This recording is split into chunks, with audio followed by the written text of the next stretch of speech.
오늘은 참된 신앙인의 물질관이라는 제목으로 하나님 말씀을 증거합니다.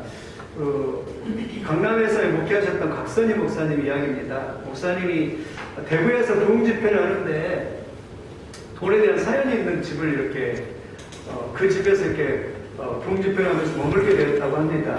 그런데 그 장로님 머리를 보니까 저렇게 머리가 그냥 홀라당 다 벗겨져 있어요. 그래서 목사님 물었다고 합니다.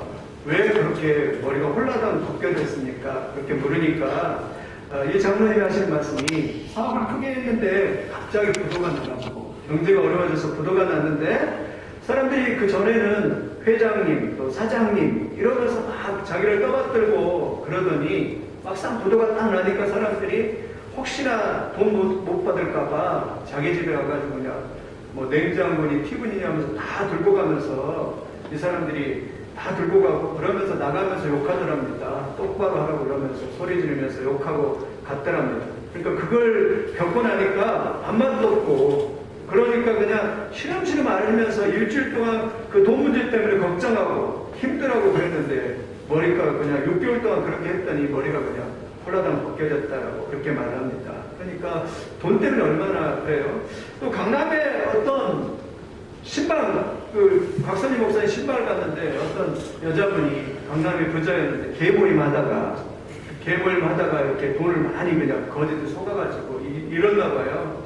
그러니까 그거 잃어가지고 억울해가지고 여자가 그냥 돌아가지고 하루 종일 그냥 멍하니 돈만 세고 있을 때 그 돈 뺐으니까 그냥 울고 이러는 그런 집을 신방했다라는 그러한 이야기를 이렇게 책을 통해서 읽어보았는데 돈의 문제가 이렇게 참 중요하죠. 우리도 세상에 살아갈 때 돈의 힘이라는 것은 굉장한 파워가 있습니다. 왜냐하면 돈에 따라서 사람이 마음이 그냥 저기 천국 갈 수도 있고 지옥에 있을 수도 있고 있기 때문에 이렇게 그렇습니다. 돈이 없었다 보니까 돈 때문에 그냥 사람이 뭐 버려지기도 하고 돈 때문에 그냥 수많은 많은 일들이 이렇게 일어나는 것을 이렇게 볼 수가 있습니다. 우리도 돈의 문제를 이렇게 잘 다뤄야 합니다. 돈은 파워예요. 사실 돈이 많이 있으면 좋죠. 왜냐하면 우리가 필요한 것을 채울 수 있기 때문에 좋습니다. 그러나 돈이 항상 많은 것은 아니고 또 돈이 없을 때도 있고 돈이 있을 때도 있고 돌고 도는 것이 있어요. 그래서 우리는 살아가다 보면 이 돈 문제를 잘 이렇게 지혜롭게 잘 해야 됩니다. 예수님 당시에도 그랬을 것 같아요. 예수님 당시에도 예수님이 오늘 본문에도 그랬잖아요. 하나님과 재물을 겸하여 섬길 수 없다 그랬잖아요. 돈 문제는 항상 시대마다 이슈예요. 지금도 그렇죠. 지금도 누가 나타나서 선거할 때 누가 나타나서 경제는 제가 책임지겠습니다. 저에게 맡겨주십시오. 그래서 경제하면서 내가 책임진다 그러면 사람들의 투표가 어디로 가냐면 거기에 쏠립니다. 문재인 대통령도 그랬잖아요. 첫 번째 1순위가 경제는 내가 책임지겠다. 책임은 뭐 책임을 져요. 코로나 한번 딱 와보니까 그냥 경제가 우수수 무너지고 그러는데 오늘 또 그런 생각이 들더라고요. 야, 미국으로 갈까? 미국은 가면은 두 번이나 한 번은 150만 원 주고 그 다음에 또 150만 원 주는데 미국으로 갈까? 그런 생각이 들더라고요. 사람이 경제 문제에 이렇게 책임진다고 하는데 그만큼 경제 문제에 약하죠. 예수님 당시에 그랬죠. 예수님이 요한복음 6장에 보니까 보리떡 5개와 물고기 2마리로 5,000명을 먹입니다. 그 다음에 한 15,000명 정도 되겠죠. 그러니까 그 당시에 인원수 비례해서 굉장히 많은 사람을 먹죠. 그러니까 사람들이 이 경제 문제가 해결이 딱 되니까 예수님한테 다 뿅 가버렸어요. 이야, 예수님이면 되겠다. 그 당시 로마의 그런 포로 가운데 있었는데 예수님이 먹을 것 다 해결해 주니까 사람들의 민심이 예수님께 다 쏠렸어요. 그리고 사람들이 말합니다. 야, 예수님을 왕으로 삼자. 예수님을 왕으로 삼으면 이 모든 문제가 해결될 것 같아요. 그래서 예수님을 왕으로 삼았다고 성경을 말하고 있어요. 요한복음 6장에. 그런데 예수님이 했다면 예수님은 조용히 나는 이 세상에 물질을 책임지러 오는 사람이 아니다 하면서 조용히 혼자서 선으로 떠나가는 이런 모습을 봅니다. 그러니까 믿는 사람도 안 믿는 사람도 이 경제 문제에 관해서는 결코 자유할 수는 없는 것이죠. 그래서요, 경제에 관해서 이런 물질 관념이 정확하게 하나님 믿는 사람으로서 이런 물질 관념을 딱 내리고서 신앙생활을 해야 되겠죠. 그런데 첫 번째 돈에 대한 시험이 있어요.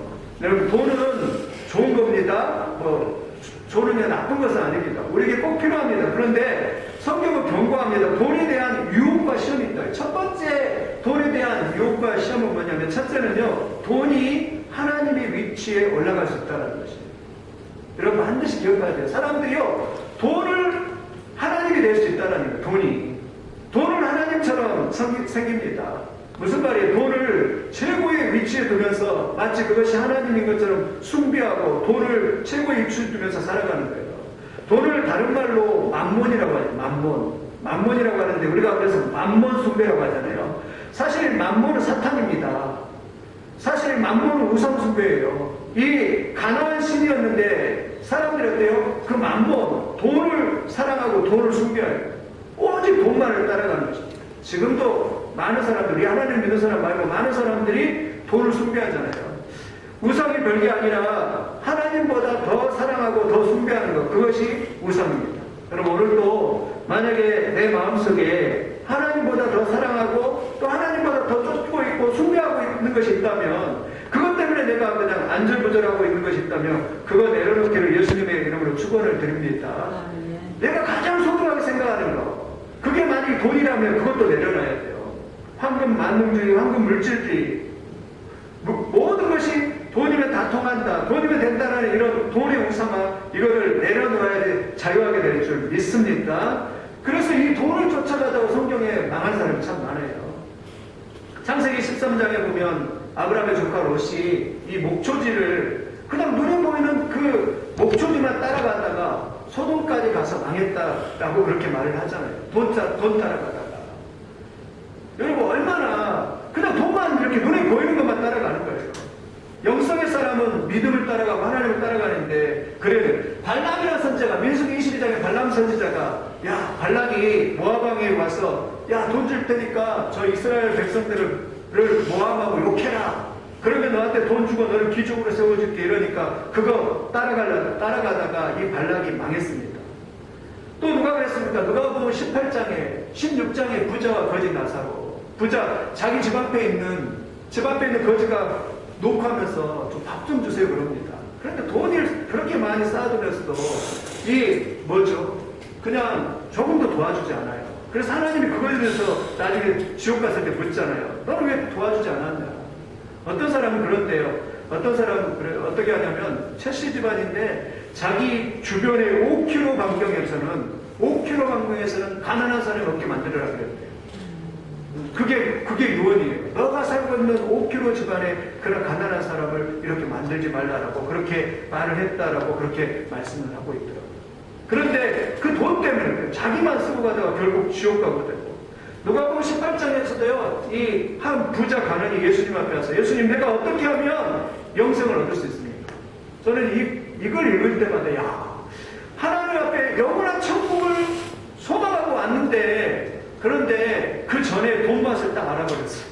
돈 맛을 딱 아니까 영원한 천국이고 뭐고 나발이고 필요 없다. 예수님이 너의 재산을 팔아 가난한 자에게 주고 와라 그러니까 그거 못 팔고요, 그거 돈 맛을 못 버리고요, 결국 예수님 앞에 예수님을 돌아서 그냥 예수님께로 떠나서 가는 경우도 있습니다. 또 사도행전 5장 아나니아 삽비라 이야기에서도 보면 아나니아 삽비라가 괜히 그냥 서운해가지고 바나바가 헌금을 하니까 야 참 좋다, 사람들한테 칭찬받고 그러니까 참 좋다, 나도 헌금을 해야지 이렇게 해가지고 땅을 예를 들면 10,000평을 팔았다 그러면은 그걸 하나님 앞에 다 드려야 되는데 막상 딱 땅을 팔고 나니까 마음이 딱 바뀌었어요. 그래서 돈을 절반을 딱 떼어가지고 감추고 그래가지고 헌금했다가 괜히 그렇게 했다가 그냥 성령을 속이고 그냥 죽었다라고 그렇게 말하잖아요. 돈의 유혹이죠. 또 예수님의 제자 바로 유다도 그냥 은 30에 예수님을 팔고 돈의 유혹. 여러분 돈이 유혹이 있다는 것을 기억하시길 바랍니다. 이 모든 사람들이 돈의 만몬의 숭배자였죠.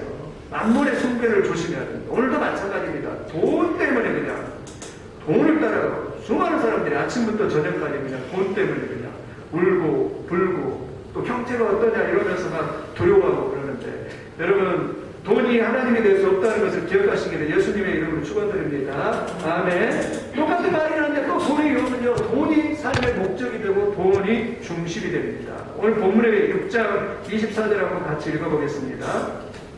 같이 읽겠습니다. 시작. 한 사람이 두 주인을 섬기지 못할 것이니 혹 이를 미워하고 저를 사랑하거나 혹 이를 중히 여기고 저를 경히 여김이라. 너희가 하나님과 재물을 겸하여 섬기지 못하니라. 무슨 말씀입니까? 돈이 자기의 삶의 목적이 되고 인생의 목적이 되죠. 돈에 따라서 자기의 모든 것을 다 걸고 그것만을 위해서 아침부터 저녁까지 뛰는 일들이 있다라고 그렇게 말합니다. 우리의 삶의 목적이 무엇인가요? 그래서 요즘에 바뀌었습니다. 요즘에도요. 그래서 이 시대가 그렇게 돼요. 살기 위해서 먹느냐, 먹기 위해서 사느냐. 어떤 게 맞습니까? 살기 위해서 먹느냐, 먹기 위해서 사느냐. 이게 시대가 이렇게 되어버렸어요. 우리의 삶의 목적이 오직 먹기 위해서 사는 것처럼 되어버렸어요. 또 살기 위해서 먹는 것처럼 이렇게 되어버렸어요. 우리는 한 번쯤 이렇게 생각해 봐야 될 줄 믿습니다. 여러분, 성경은 우리의 삶의 목적을 그렇게 말합니다. 우리의 삶의 목적은요, 하나님의 영광을 위해서입니다. 소유를 읽은 입가에도 인생의 삶의 목적이 무엇입니까? 대답할 때 인생의 삶의 목적은 하나님을 기쁘시게 하고 하나님을 영화롭게 하는 것입니다 라고 그렇게 말을 했습니다. 고린도서 10장 31절 한번 같이 읽어보겠습니다. 시작. 그런즉 너희가 먹든지 마시든지 무엇을 하든지 다 하나님의 영광을 위하여 하라. 먹든지 마시든지 무엇을 하든지 다 하나님의 영광을 하라라고 말합니다. 영어로는요, 포도 글로리 오브 갓, 하나님의 영광을 위해서 하는 것이에요. 우리의 인생의 목적, 우리가 살아가는 목적 하나님의 영광입니다. 우리가 돈을 버는 목적 뭐예요? 하나님의 영광을 위해서입니다. 그래서 존 웨슬리 목사님이 이렇게 말합니다. 돈을 많이 벌어라. 그리고 하나님의 영광을 위해서 쓰라라고 그렇게 말했습니다. 우리가 심지어 노는 목적 하나님의 영광을 위합니다. 우리가 결혼하는 목적 하나님의 영광을 위해서입니다. 우리가 살아가는 모든 목적이 하나님의 영광이 되고 중심이 하나님의 영광이 되어야 됩니다. 그런데 뭐예요? 하나님의 영광에서 빗나가서 어떻게 되는 거예요? 하나님의 영광을 떠나가서 오직 그냥 돈만을 위해서 살아가고 돈만을 위해서 살아가는 삶의 목적이 됐다는 거예요. 그래서 우리의 중심, 우리의 목적은 뭐라고요? 항상 어떻게 하면 하나님의 영광을 위해서 살아갈 수 있을까? 이 돈의 유혹을 조심하시기를 예수님의 이름으로 축원을 드립니다. 세 번째는 돈의 유혹은 뭐냐면 돈 때문에 염려하고 근심으로 가득할 수 있다는 거죠. 돈 때문에. 마태복음 6장 31절 한번 같이 보겠습니다. 31절 32절 32절 같이 읽겠습니다. 시작. 그러므로 염려하여 이르기를 무엇을 먹을까 무엇을 마실까 무엇을 입을까 하지 말라. 이는 다 이방인들이 구하는 것이라. 너희 하늘 아버지께서 이 모든 것이 너희에게 있어야 할 줄을 아시느니라. 아멘. 그렇죠. 그런데 뭐예요? 유혹이 뭐예요? 돈 때문에 염려하고 돈 때문에 낙심하고 돈 때문에 이렇게 마음이 찔리고 그러는 경우가 있습니다. 성경의 디모데후서 6장 10절 말합니다. 돈을 사랑함이 일만하게 뿌리가 되나니 이것을 탐내는 자들 미혹을 받아 믿음에서 떠나 많은 근심으로 자기를 찔렀더라. 왜냐하면 돈 때문에 마음의 근심이 돼가지고 찔러가지고요. 결국 어떻게 되냐면 믿음을 떠나가 버리는 것이죠. 마태복음 13장에 보면은 가시떨기 비유가 나오는데 가시처럼 콕콕 찔러요. 가시처럼. 왜 콕콕 찔냐면 염려 때문에. 그래서 이런 사람들은 어떠냐면 열매를 거두지 못하려고 해요. 저도 경험상 보면 그래요. 참 이 돈의 문제. 돈 때문에 그냥 믿음이 찔려가지고 열매도 못 먹고 성령 충만하지 못하고 그렇게 되는 경우가 참 많은 것을 이렇게 볼 수가 있습니다.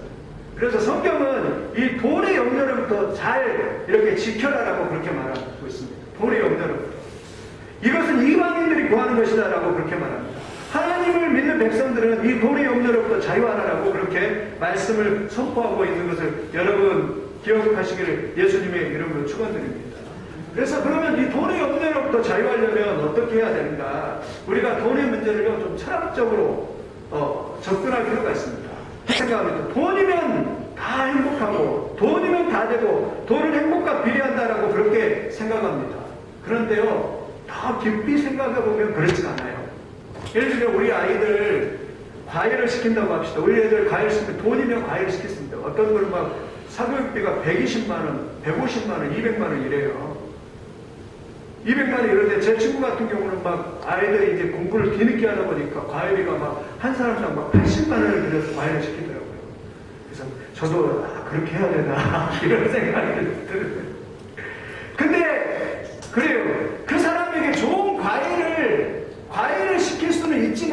그러나 그 속에 뭘 집어넣을 수는 없어요.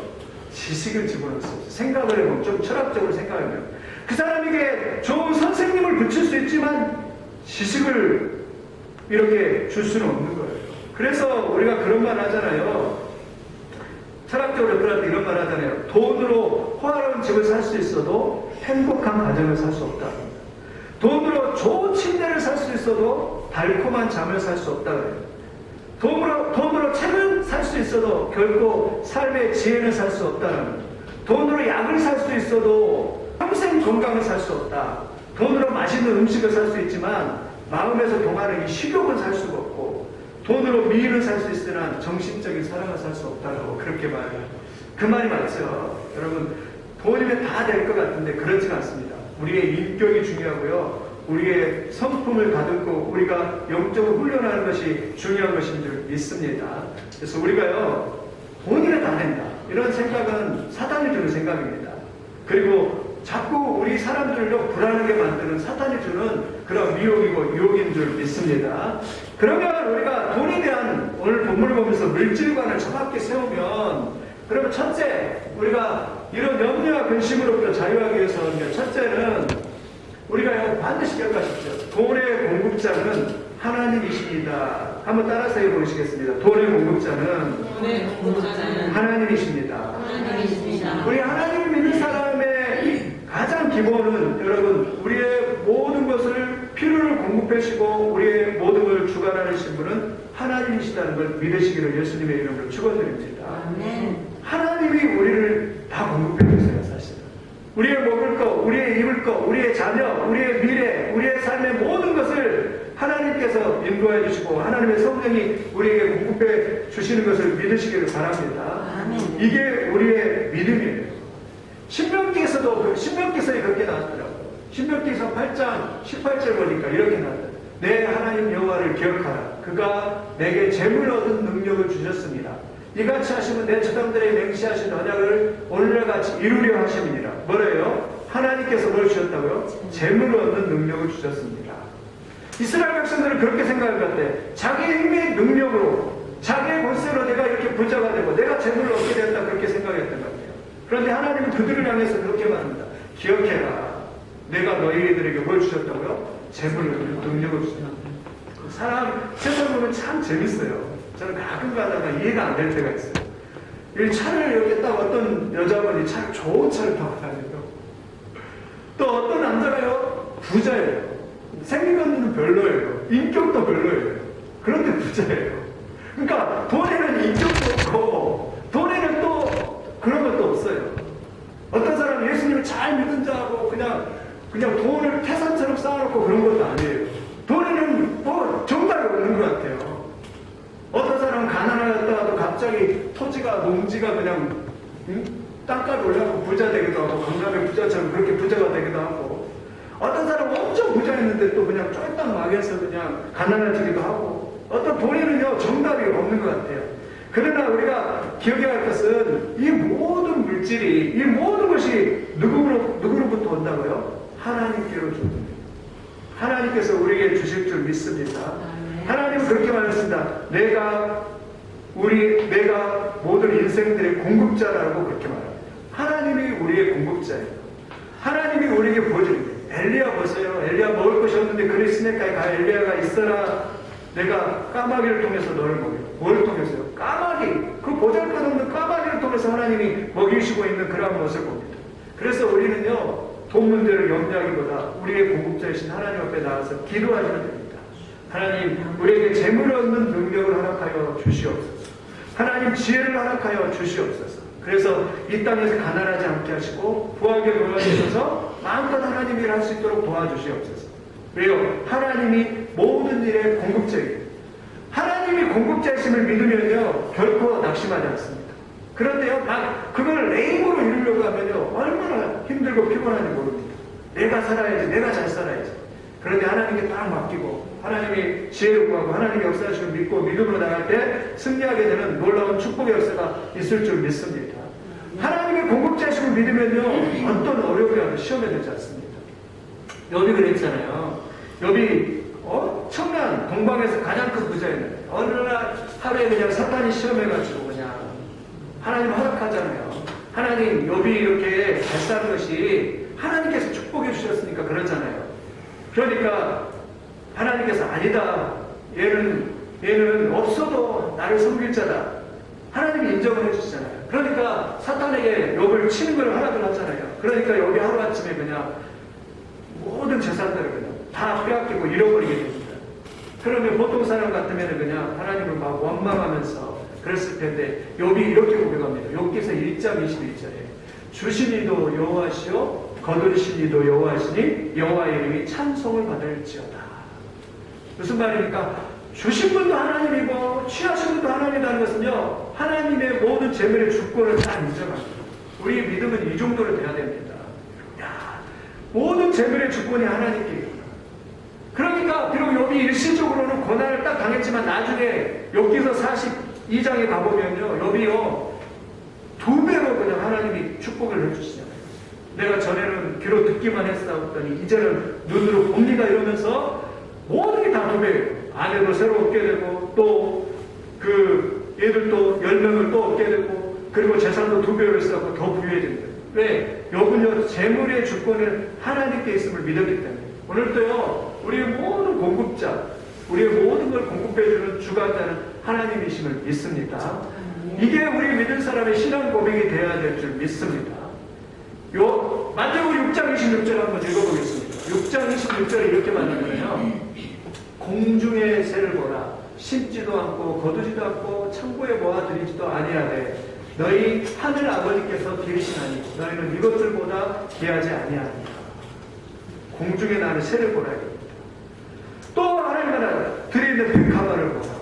또 들에 있는 들풀도 보라. 왜냐하면 이렇게 하찮은 것들도 하나님께서 입히시고 먹이시건대 하물며 너희같이 소중한 하나님의 자녀를 내가 먹이지 않겠느냐라고 그렇게 말씀합니다. 우리의 믿음, 우리의 오늘 하나님 우리에게 주신 믿음, 하나님이 우리의 주관자이고 우리의 공급자이심을 믿으시기를 예수님의 이름으로 축원드립니다. 그게 최고의 신앙 고백이에요. 나의 주관자, 나의 공급자, 그분은 하나님이십니다라고 고백하는 것이 믿음이고 고백인 줄 믿습니다. 이런 사람들은요 마음이 든든합니다. 마음이 염려와 근심이 없습니다. 하나님이 공급해 주십니다. 실제로 그렇습니다. 하나님이 공급해 주십니다. 여러분 하나님을 공급하시는 믿으시기를 예수님의 이름으로 축원을 드립니다. 여러분 심지어 우리 엘리사 이야기 알잖아요. 엘리야 이야기 알잖아요. 엘리야의 사렙다 가부 밀 한 움큼 있고 또 그 기름 조금 있는 그 여자, 그 당시에는 어떻게 해결할 방법이 없는 그 과부요 아들밖에 없는 그 여자 하나님이 입히시잖아요. 사렙다 가부뿐만 아니라 그 엘리사 이야기에서도 그러잖아요. 돈이 없어가지고 그 수넴 여인의 그 아주 가난한 그 여인도 하나님께서 엘리사를 통해서 입히시고 먹이시는 것을 볼 수 있습니다. 오늘 또 우리의 믿음의 최고의 고백, 오늘 이 예배당을 떠나기 전에 우리가 해야 될 것은 고백은 뭐냐면 하나님 우리의 모든 공급자는 하나님이심을 믿습니다. 하나님 우리의 공급자이심을 믿습니다. 고백해서 그 고백 들을 때 하나님 기뻐하십니다. 그렇구나. 내가 나를 인정하고 이러면서 하나님이 기뻐하여 주실 줄 믿습니다. 두 번째 성도의 오가는 물질과는요, 돈의 우선순위를 잘 정해서 잘 관리하는 것입니다. 하나님이 우리의 공급자니까 우리가 아무것도 안 한다? 그건 아니에요. 기도하면서 우리가 할 일은 다 해야 되죠. 우리도 열심히, 지난주 말한 것처럼 달란트 비유처럼 열심히 일을 해야 되죠. 그러나 여러분, 버는 것도 중요하지만 돈의 우선순위를 잘 정해서 여러분 잘 쓰시기를 예수님의 이름으로 축원드립니다. 마태복음 6장 33절 한번 같이 읽어보겠습니다. 시작. 그런즉 너희는 먼저 그의 나라와 그의 의를 구하라. 그리하면 이 모든 것을 너희에게 더하시리라. 여러분 돈에는 우선순위가 있습니다. 돈을 잘 써야 됩니다. 또 더 중요한 것은요, 올바른 소비관이 필요합니다. 왜냐하면 지금 시대는요 돈이 너무 복잡해요. 돈이요 굉장히 많이 들어갑니다. 저도요 계산을 해보니까 돈의 종류가 너무 많아요. 예를 들면 필요한 씀씀이가 너무 많습니다. 그래서요 돈을 잘 써야 되는 것이에요. 저도 해보니까 집값이 있죠. 그 다음에 관리비 있죠. 가스비 있죠. 전화비 있죠. 기름값 있죠. 식품비 있죠. 그 다음에 여기에도 과외비 있죠. 학원비 있죠. 또한 먹는 것 군것질하는 거 있죠. 수많은 거. 또 보험이 있죠. 옛날에는 그냥 먹는 것만 생각해서 이렇게 사용하면 됐는지 모르지만 지금은요 우리의 씀씀이가요 굉장히 많아졌어요. 돈을 관리하지 않으면요 이 돈이 어디로 새는지 모릅니다. 그리고 돈을요 잘 쓰는 사람들은요 잘 관리를 하더라고요. 그래서요 우리는 돈의 우선순위를 정했어요. 돈을 잘 관리합니다. 어떻게 관리할까? 첫째, 11조를 잘 드려야 됩니다. 지금처럼 힘들 때는 아깝잖아요. 돈 헌금하기가 아깝잖아요. 그런데 가장 기본적인 거 11조예요. 11조는요 우리가 그렇게 11조 하면 복 준다, 11조 하면 하나님이 축복한다 이런 개념이 아니에요. 11조는 뭐냐면 이 모든 것이 하나님께로 왔기 때문에 이것은 하나님의 것입니다 하고 우리의 신앙 고백을 올려드린 것입니다. 믿으시기를 예수님의 이름으로 축원드립니다.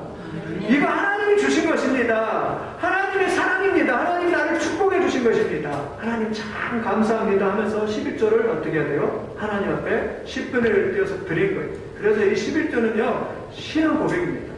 하나님께서 재물을 얻는 능력을 주셨습니다. 하나님이 우리 가정을 축복하였습니다. 하나님의 사랑입니다. 하나님의 은혜입니다 하고 하나님 앞에 놀라운 신앙 고백을 하는 그 첫째가 11조입니다. 그래서 그 11조를 하나님 앞에 드리는 것이 가장 우선순위입니다. 근데요 신앙이 없으면 이 11조 못해요. 아깝잖아요. 그런데 이 신앙 고백을 하나님 앞에 하나님께서 주셨습니다. 신앙 고백이 하나님께서 나에게 주신 것입니다. 하나님의 은혜입니다. 하나님이 그 모습 보면서 기뻐하면서 아 너가 나의 주권을 인정하고 있구나 이러면서 어떻게 돼요? 축복은 그 결과이죠. 하나님이 너무 기뻐서 너가 나를 인정하고 나면서 하나님께서 축복으로 은혜로 주시는 것이죠. 잘 쓰셔야 됩니다. 왜냐하면 그래야지 돈이 어떻게 나가고 빠져나가고 돈을 얼마나 쓰고 이런 것이 규모가 있게 쓸 수 있기 때문에 그렇습니다. 만약 그렇다고 해서 만약 A라는 사람이 하나님 앞에 하나님 돈을 주세요 청구하는데 하나님 A라는 사람이 하나님 대충 써보니까 이 정도네요. 그래갖고 대충 하나님 앞에 구합니다. 그런데 B라는 사람은 이렇게 계산을 정확하게 해가지고 한 달에 뭐가 들어가고 이렇게 뭐가 필요합니다 하면서 하나님 한 300만 원 들어가네요. 이렇게 하면 여러분이 만약에 하나님이라면 누구한테 돈을 주겠습니까? 돈을 잘 관리하고 그것에 씀씀이를 아는 사람이 아마 그럴 것입니다. 저도 전에 부목사로 있을 때 그랬던 것 같아요. 어떤 식당을 운영하는 안수 집사님이었는데 참 너무나 착해요. 제가 가면 막 돈가스를 이렇게 공짜로 주기도 하고 너무나 착하고 좋으신 분입니다. 근데 돈 문제 앞에서 넘어졌어요. 왜냐하면 가게가 하면서 어려우니까 시장터에 망원동에 그 시장통이 있는 건데 그 돈 문제가 딱 닥치니까 카드를 만들라고 계속 카드로 돌려받기를 했습니다. 그러다 보니까 돈이 더 어려워졌어요. 그 다음부터 교회를 안 나가기 시작해요. 그리고 두 부부가 그 전에 신앙생활 잘했는데 교회를 안 나가기 시작해요. 또 사람들이 그 소문이 들려지니까 교회 들리니까 또 교회를 나올 수가 없는 거예요. 그래서 무려 그 돈 때문에 그 카드비 때문에 무려 10년 동안 교회를 떠나 있어요. 회복하시긴 회복했는데 교회 나오기도 나왔지만 10년이 걸려서 회복하는데 10년 걸리더라고요. 신앙 회복하는데. 참 그 안타깝더라고요. 물론 지금은 이제 장로님이 되신 것 같은데 돈을 잘 관리하는 여러분들이 되시길 예수님의 이름으로 축원드립니다. 또 돈의 우선순위는 뭐냐면 절대 빚지지 카드를 사용하지 않고 빚을 지지 않는 것입니다. 잠언 22장 7절 이렇게 말합니다. 부자는 가난한 자를 주관하고 빚진 자는 채지의 종이 됩니다. 빚지면 이렇게 종이 된다는 것이에요. 빚의 무게 때문에 힘들게 살아가게 된다라고 그렇게 말씀을 하고 있는 것입니다. 그래서요 우리가요 이 시대에는 돈을 관리를 잘 해야 합니다. 경제적인 이런 관리를 잘해서 이 돈의 흐름이 어떻게 되어가는지 이걸 잘 살펴서 이거는 습관인 것 같아요. 저도 이제 이 말씀을 전하고 좀 해보려고 우리가 돈을 경제를 잘 해서 최대한을 줄일 수 있는 것을 줄이고 쓸데없는 것에 쓰지 않고 또한 돈이 있으면 또 하나님의 영광을 위해서 하나님의 교회를 위해서 드릴 수 있는 건 드리고 이러면서 더 하나님의 영광을 위해서 쓸 수 있는데 우리의 그냥 소비 관념이 그냥 우리만을 내 자신만을 위해서 다 써버리고 그냥 나중에는 결국 하나님 앞에서 드릴 것도 없는 그러한 우선순위가 되는 것을 이렇게 볼 수가 있습니다. 돈을 이렇게 잘 관리해서 그래야지 하나님 앞에 많이 이렇게 드리면 하나님의 교회가 부흥하고 또 하나님의 나라가 부흥돼서 하나님이 축복하실 것이기 때문에 그렇습니다. 그러므로 우리가 이러한 경제적인 관념을 가지고 우선순위를 다 정해가지고 하나님 앞에 이 돈을 잘 쓰시기를 예수님의 이름으로 축원을 드립니다. 아멘. 그래서 돈 걱정하지 않고, 그래서 이 돈을 잘 관리해서 돈이 종이 되지 않는 것이죠. 내가 돈을 지배하고, 돈을 하나님께서 우리가 돈을 지배하도록 만들었는데 사람들이 돈의 지배를 당하면서 살아가요. 그것은 하나님이 기뻐하시는 생활이 아닌 줄 믿습니다. 돈을 잘 관리해서 돈을 잘 지배하시기를 예수님의 이름으로 축원을 드립니다. 아멘. 세 번째는 성도의 물질과는 자족하는 생활을 반드시 배워야 합니다. 자족. 우리 삶 속에서요, 하나님 나라, 하나님을 믿는 사람들은요, 자족하는 거예요. 예수님은 그랬잖아요. 예수님도 여우도 굴이 있고 공중에 나는 새도 집이 있거만 인자는 머리 둘 것이 없다라고 그렇게 고백합니다. 여러분, 가난하게 살아라는 그런 이야기가 아니라 예수님은 그만큼 자족하는 생활을 했다는 것이죠. 자족하는 생활. 자족이 뭡니까? 자기 스스로 지금 있는 것에 만족하고 감사하고 하나님을 찬양하는 생활인 줄 믿습니다. 감사하는 생활. 돈이 없다고 그냥 지옥에 그냥 미창에 가서 그냥 처절하게 있는 그런 사람이 되는 게 아니고, 돈이 있다고 그냥 교만한 그런 사람이 아니라 있든지 없든지 어느 형편이든지 내가 자족하기를 배우는 것입니다. 여러분, 자족하기를 배우시기를 예수님의 이름으로 축원드립니다. 그 대표적인 사람이 사도 바울입니다. 사도 바울은 빌립보서 4장 12절에 이렇게 말합니다. 나는 비천에 처할 줄도 알고 풍부에 처할 줄도 알아. 모든 일에 곧 배부름과 배고픔과 풍부와 궁핍에도 처할 줄 아는 일체의 비결을 배운 거라라고 그렇게 말합니다. 아멘이십니까? 아멘. 참 좋잖아요. 나는 비천에 처할 줄도 안다. 나는 누군가가 성경을 보내주지 않으면 나는 살 수 없는 선교사이다. 나는 그렇게 하면 그럴 수밖에 없는 사람이다. 또 텐트를 만들어서 그렇게 살아가는 사람이다. 그럼에도 때로는 배고프고 때로는 복음을 전하다가 힘들 때도 있었지만, 그럼에도 나는 그때 하나님을 찬송할 수 있고 하나님께 감사할 수 있는 그런 자족함이 있었다. 때로는 헌금이 많이 들어와서 때로는 일이 잘 돼서 일을 해가면서 복음을 전하는데 돈이 넉넉할 때도 있었다. 그럼에도 나는 그것 때문에 교만하지 않고 하나님께 감사할 수 있었다라고 그렇게 바울이 이렇게 말하고 있는 것입니다. 참 자족이 있으면요, 여유만만합니다. 좀 없을 때는 없는 대로 이렇게 좀 살아갔지. 또 있을 때는 그래, 잘 계산해서 하나님께 더 드리고 하나님 영광을 위해서 살지. 이렇게 하면서 마음에 자족에 품으면요, 넉넉하게 살아갑니다. 마음의 사람이요, 든든해야 합니다. 마음이 여유가 있어야 됩니다. 마음이 있든 없든 그것과 상관없이 마음이 여유를 가지면서 살아가는 것, 그것이 여러분 자족하는 삶이 될 줄 믿습니다. 성도는요, 그래서요, 여유가 있어요. 자족하기 때문입니다. 내가 없어도 하나님을 찬송할 수 있고 하나님께 영광을 돌릴 수 있고, 내가 있어도 그 있는 것을 다른 사람한테 흘러보내면서 넘치도록 하나님 앞에 헌신하면서 이렇게 살아가는 삶을 살기 때문에 자족할 수 있는 거죠.